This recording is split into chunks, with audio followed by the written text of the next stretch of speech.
Well, hello everyone! Welcome to Hugh's Reviews, the place for movie views and spoiler clues. When I was a kid, I loved to read. The list of authors and books that filled my days is miles long, and I always had a special place in my heart for Encyclopedia Brown, the clever little kid who would solve mysteries about lost lunch money or stolen bikes like a prepubescent Sherlock Holmes. In writer-director Evan Morgan's Kid Detective, young Abe Bauman is cut from the same cloth. Everyone in his little town loves him, and there's no crime too tough for his brilliant mind to solve. That is, until his friend Gracie goes missing. For months the authorities search, and Abe right there with them. But as time winds on, the police, the townsfolk, and even her parents despair of finding her safe and sound. Eventually, after years of sifting through an ever-flagging list of clues, even the stalwart kid detective himself gives up. Fast forward 20 years and life isn't going so well for Abe. Now in his 30s and barely living off the scraps of his former glory, Abe is a depressed drunk and drug addict, and folks around town don't find his antics adorable anymore. His parents bail him out of debt, his roommate thinks he's a joke, and any friends he might have once had won't even meet his eye on the street. So, when young Caroline comes to him with a case, he nearly tells her to get lost, especially when the case turns out to be her boyfriend's murder. But, aiming at one last shot at personal redemption, he agrees to help. What struck me at first about this movie was the lack of cynicism. I mean, yes, the initial concept comes across like another failed child star hits the skids kind of tale, but the way it's approached shows more a man who is incapable of growing up than a hardened and hateful creep. Morgan could have made Abe a darker and meaner man, taking his demons out on those around him, but instead they had him punish himself instead of hurting others. He's lonely, suffers from deep depression and doubt, and can't figure out where it all went wrong.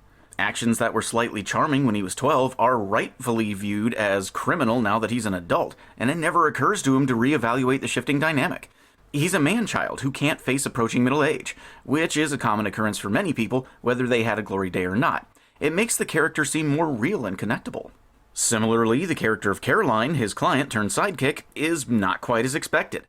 Given a more cynical treatment, Caroline could have been written as worldly and sarcastic, your typical surly teen. But Caroline is a sweet girl, innocent and kind, and it's her wide-eyed hopefulness that drives Abe to want to be better, to drag himself out of his hole and be as good and noble as she believes he is, to once again become the great detective. This movie is rated R, and with good reason, but with a little creative editing, it could have easily been PG-13. But what I've noticed about modern R films is that many of them seem to force the R rating, being as gross and abusive to the audience as possible, as opposed to actually letting the rating flow from the material presented. By the same token, I have seen innumerable PG-13 films that were obviously dumbed down to get that coveted teenaged, unaccompanied market money. A few examples come to mind for both, most notably Netflix's Devil All the Time, which was bleak and disgusting on purpose, though the cinematography and acting was stellar, and the Taken series with Liam Neeson, whose subject matter and violence should have been an easy R like the old Die Hard films, but wimped out for cash. But Kid Detective is an R rating for reasons of story and content, and not for reasons of demographically based profit margins. There is drinking, drug use, swearing, and 2 particular scenes of nudity, but nothing is gratuitous. The story and the building of the characters is first and foremost, not the need to shock or apologize. The biggest reason for the R rating is the subject matter itself, as becomes clear during the closing scenes. There is a charm and near innocence to the earlier parts of the film, just as Abe is struggling with his own anchored soul to the pleasant past, but when the mystery is solved and the main players play their parts, the horrific sins that ease across the screen are given more weight because of what came before. Innocence is now lost, and trust is destroyed, and this is earned in a way that if the rest of the movie had been uglier, would not have been realized. This is really a movie about broken people, and Abe did a lot of the breaking. You see, Kid Detective challenges the idea of infallibility. Guys like Abe and Sherlock get so high on their own genius that sometimes they don't see the lives they're destroying. Sometimes they get the evidence wrong, and even when they get it right, there comes a point when they should have left well enough alone. As an adult, Abe is forced through various revelations to accept that he might not have been as smart as he thinks he is, and that in his youthful zeal he may have gotten the wrong person arrested or made too strong a case when he could have exercised a more moral judgment of mercy. One person he interviews during his current investigation asks a probing question that makes him rethink his entire approach, and as he thinks back and reevaluates old cases, he finds not only where he went wrong, but why he as a person has deteriorated into the town pariah. He is a man who, as a kid, stole any chance for vast swaths of people to change and grow, and that stole away the goodwill and cheers he once gloried in. The change to his life was in some way the passage of time and the changing of society, yes, but he needs to realize that that change occurred, and the wickedness that pervades his once idyllic burg is partially his own doing. He named names instead of giving the guilty a chance to atone for lesser crimes and so become better people. He accused the wrong people and destroyed reputations. He broke families and sent them spiraling into disaster. This realization brings him to the brink of madness and allows for a fascinating deconstruction of the man and his mission.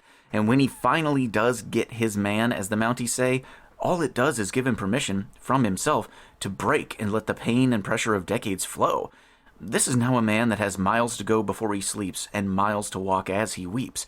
And for the first time in his entire life, he is allowed to do so. In that way, it is also an examination of fame and how the general public loves to tear down a hero.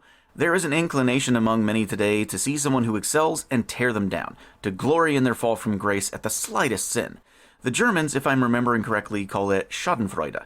Today, it's called cancel culture, the joy that one takes in the downfall of another.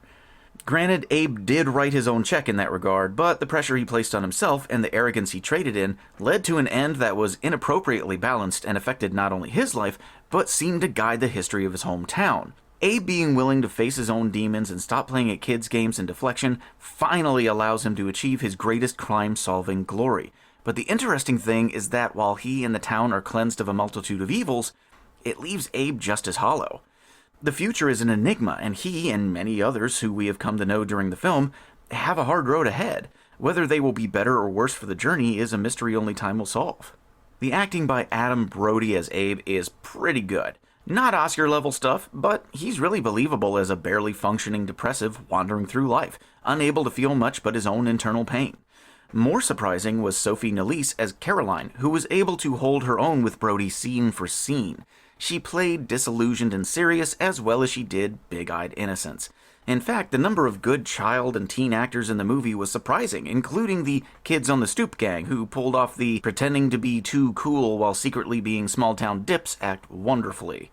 I mean, of course they're not actually cool. Who still does 90s techno-goth in 2020? Are they waiting for a Death Cab for Cutie revival?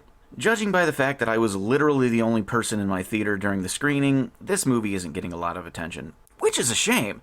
It doesn't even have a Wikipedia page. How sad is that? It comes across like the kind of project the studio didn't know what to do with, and so released it during this just post-pandemic shutdown period as a way to fill a slot. But this is exactly the kind of movie I wish they'd make more of and take more of a chance on. This movie didn't take big chances, but it did play with surprisingly good ideas and was definitely worth the ticket price. Maybe if it had been released straight to streaming with a bigger ad campaign, you'd be hearing more about it. But since I'm telling you about it now, I would definitely recommend you watch it. Just keep the kids away in spite of the misleading title. This one's for Mom and Dad. The kids should get a few copies of Encyclopedia Brown for Christmas. And that is it for now from Hugh's Reviews. As always, I would like to thank Moons of Vega Photography and Slice Print Roleplay for being our underwriters. If you guys have any suggestions for films that you'd like me to take a look at, please drop me a line. Have a good one, and happy viewing!